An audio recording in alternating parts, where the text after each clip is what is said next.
अस्सलामुअलैकुम teachers and mothers, welcome back to my channel learn with Amna. सबक number 15, सरगर्मी number 3। और ये सरगर्मी भी जुमलों के हवाले से ही है। मदरजा झैल जुमलों को पढ़कर इनको मुकम्मल करके बताएं कि कौन से जुमले हैं।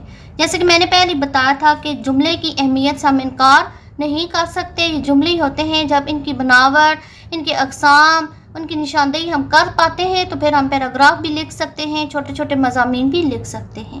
देश लड़के मेहनत करते हैं, बच्चे से पूछेंगे क्वेश्चन मार्क है तो अब जो है हमने इधर लगाना है क्या, क्यों, कब लगाकर इस जुमले को मुकम्मल करना है और फिर इसको इधर लिखना है कि ये कौन सा जुमला है। क्या लड़के मेहनत करते हैं, क्या लड़के मेहनत करते हैं, तो आ गया सवालिया।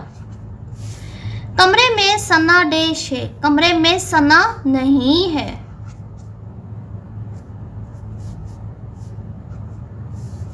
मनफी। मुर्गी अंडे देती है, ये आ गया मस्बत। शेर ने गोश्त देश खाया, शेर ने गोश्त नहीं खाया।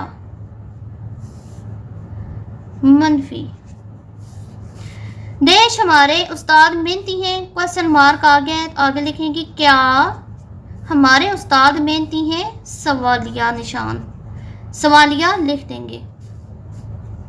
देश दरख्तों पर फल पक गए हैं, क्या दरख्तों पर फल पक गए हैं, आ गया सवालिया।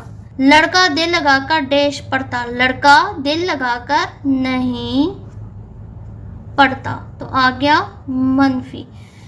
मुख्तलिफ किस्म की सरगर्मियाँ करवा कर बच्चों के मेंटल लेवल को चेक करेंगे और साथ ही ये भी चेक करेंगे कि बच्चों को मनफी, मस्बत, सवालिया की बनावट आ चुकी है, जुमलों की जो तीनों अक़साम है उनका ढांचा उनके दिमाग में बैठ गया है या नहीं। तब हम अगला लेसन स्टार्ट करेंगे। आई होप आपको ये सिलसिला पसंद आ रहा होगा। अगर आपको ये सिलसिला, ये वीडियो पसंद आई है तो कमेंट सेक्शन में लाजमी बताइएगा। मेरे चैनल को सब्सक्राइब करें, बेल आइकन को हिट करें ताकि हर नई आने वाली वीडियो का नोटिफिकेशन आपको मिलता रहे। मुझे दीजिए इजाज़त, मिलते हैं किसी नए सिलसिले के साथ। अल्लाह हाफिज़।